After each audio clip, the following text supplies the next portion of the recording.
T'as forcément déjà entendu ces noms de phobies assez improbables. Ityphalophobie, omphalophobie, anatidéphobie, bromhydrophobie, alectorophobie, ou même hexacocioi hexeconta hexaphobie et hippopotomonstrosesquipédaliophobie.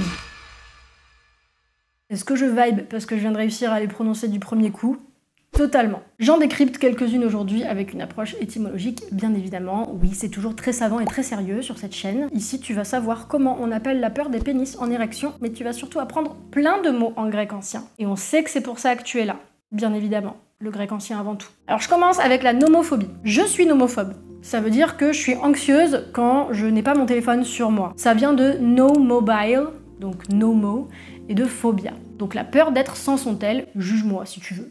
Alors ça veut pas dire que j'ai la tête dedans H24, mais ça veut juste dire que savoir que je l'ai avec moi, ça me rassure. Notamment parce que j'ai toujours peur de recevoir un appel important de type mauvaise nouvelle, parce que j'en ai eu beaucoup dans ma vie ces dernières années. Et j'ai peur de me perdre aussi, parce que j'ai un sens de l'orientation absolument nulos. Voilà. Cette angoisse, elle est décuplée quand je pars à l'étranger. Souvent, quand on arrive dans un pays étranger, en plus, on n'a pas de connexion internet. Et ça, c'est très angoissant pour moi. Je pense que certains me comprennent. RIP mes dernières vacances en Suisse l'été dernier, durant lesquelles j'avais pas de connexion, sauf en pleine montagne lors de mon ascension infernale d'un sommet à plus de 3000 mètres. Je sais pas si vous aviez suivi cet épisode, c'était marrant.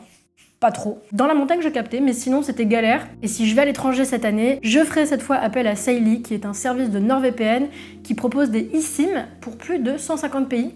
C'est la transition sponsor la plus fluide du YouTube game, oui, je sais, tu peux le dire. Alors à quoi ça sert une eSIM? Écoute-moi bien, ça sert à avoir du réseau partout, déjà, donc à éviter le hors forfait, tu sais, les fameux frais d'itinérance qui peuvent vraiment faire très très mal. Alors t'as pas besoin d'aller chercher une carte SIM locale dans chaque pays, ton eSIM elle fonctionne dans les 150 pays en question, donc ça enlève un stress, parce que perso, moi ça m'angoisse un peu d'être à l'étranger, et à l'étranger sans connexion encore plus, parce que quand je suis dans un endroit que je ne connais pas, je passe ma vie sur Maps, donc j'ai besoin d'une connexion et ça me rassure énormément. Alors c'est hyper simple, t'as juste à télécharger l'appli Seili, t'achètes l'eSIM qui correspond au pays où tu vas et c'est bon, c'est installé. Alors c'est dématérialisé, donc tu vas pas recevoir une carte SIM chez toi à mettre dans ton tel, non, c'est pré-direct et c'est dispo aussi bien sur Android que sur iOS, sur les appareils compatibles bien sûr. Et j'ai une offre, tu me vois venir, puisqu'avec ce code promo, tu bénéficies de 15% de réduction. Tu peux retrouver toutes les infos dans la description. Pour les angoissés et les nomophobes comme moi, c'est super bien, vraiment, c'est top en fait. Donc merci NordVPN et merci Seili de sponsoriser cette vidéo.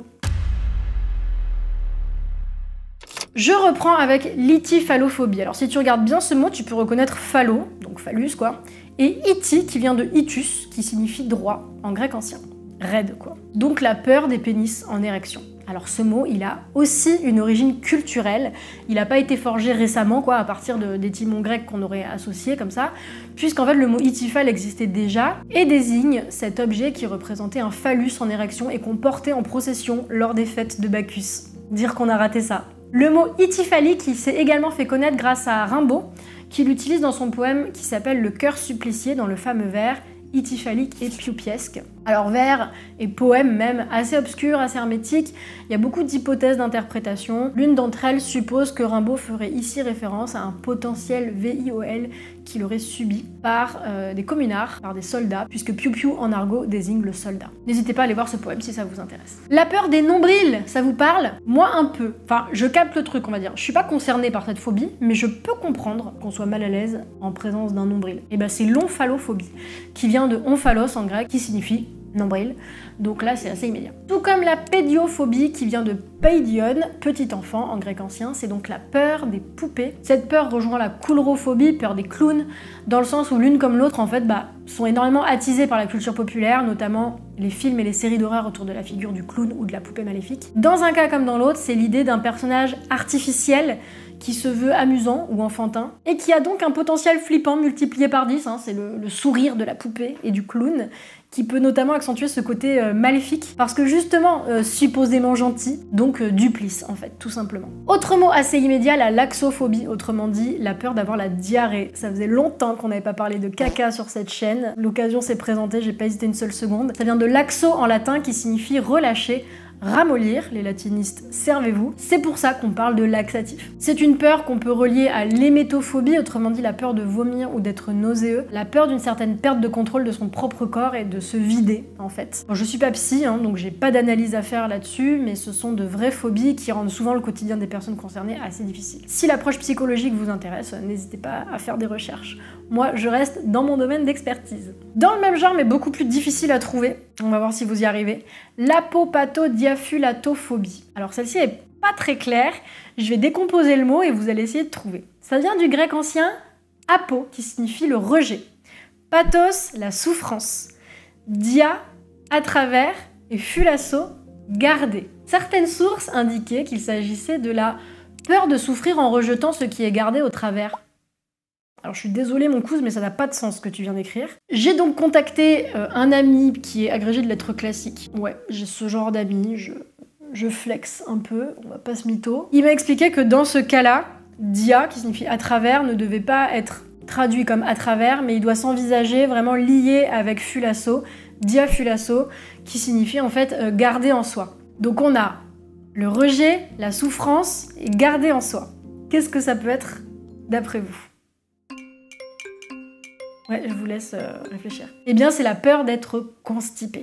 Autrement dit, la peur liée à la souffrance de garder en soi ce qui devrait être rejeté. Je crois que c'est un truc comme ça. Pas totalement sûr. La bromhydrophobie, aussi appelée syndrome paranoïde olfactif chronique, si je vous dis comme ça va peut-être vous aider, c'est la peur d'émettre des odeurs corporelles désagréables, notamment dues à la sueur, puisque ça vient de bromès, qui veut dire puanteur, et de hydrosis, qui veut dire transpiration. La lectorophobie, je vous écoute. Vous êtes pas mal à être concernés, je pense, en plus. Je pense. Franchement, je pense. Alector en grec, c'est le coq. C'est donc, de façon plus générique, la peur des poulets. Ça me fait forcément penser à l'anatidéphobie, cette peur que quelque part un canard nous observe. Alors on va tout de suite mettre fin au mythe, vous avez forcément déjà entendu cette histoire. Cette phobie, elle a été inventée par Gary Larson, qui est dessinateur et BDiste. Dans sa BD qui s'intitule The Far Side, une des illustrations représente en fait un homme à son bureau observé par un canard dans l'immeuble en face. Et il y a ce sous-titre Anatidephobia, the fear that somewhere, somehow a duck is watching you. Donc la peur que quelque part, d'une manière ou d'une autre, un canard te regarde. C'est évidemment fictif et humoristique. Larson a d'ailleurs également inventé la luposlipaphobie, qui est la peur d'être poursuivi par une meute de loups autour d'une table de cuisine en chaussettes sur un parquet ciré.